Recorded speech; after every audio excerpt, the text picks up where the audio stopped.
moving our way into Tesla. So I actually closed out my bearish position that I talked about in this yesterday, but let's go over this post. So I said Tesla, open bearish spreads last week on Friday, very small trade for now, closed for about $1,000 today, or about 12.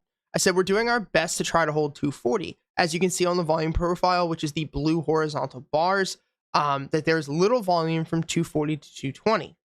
This means we could see the wind get knocked out of Tesla as fast or twice as fast as we saw them move up back to 240. I said this, of course, is if we break and hold under that key level. I feel there would be a ton of manipulation at this level, which is why I'm playing spreads. I don't see it cratering this week, but I do think that we will give up 240 after a solid fight. I said if you are someone who is looking to enter puts on Tesla, we do have a solid setup here. You could enter on a break of 240, set a strong stop up around 250 or around $255, and take your profits down at $210 to $200, where we have a strong level of volume. I believe it's a bit too risky to enter now, so I'll be hedging my long-term shares on the break below $240. Today, big drop. We have bounced. We hit lows today of this morning. I'll actually pull this up because I'm in a day trade. We hit lows this morning around 233. I started buying this morning around 235, and I think we will see Tesla probably push back up today to see this 239 to 240 level. But overall, I closed out my spreads. If Tesla recovers back to 240, I will definitely open my puts or my call credit spreads again and reopen my bearish position. But at this moment, we're looking for the hold under 240. There's going to be a ton of manipulation here.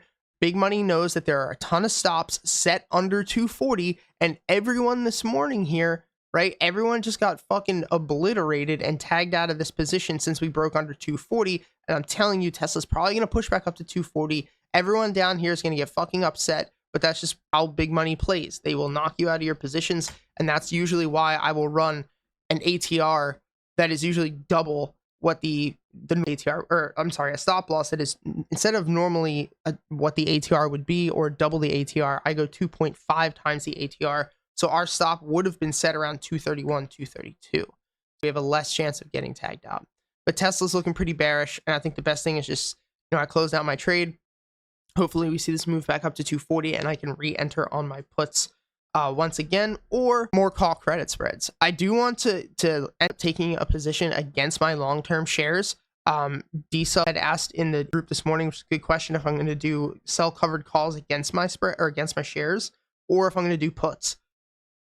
It really depends. So like the reason I normally go with puts is I'm going to do a whole video on this, but the reason I normally go with puts when it comes to covering my position short term is because a stock will crater twice as fast as it will run.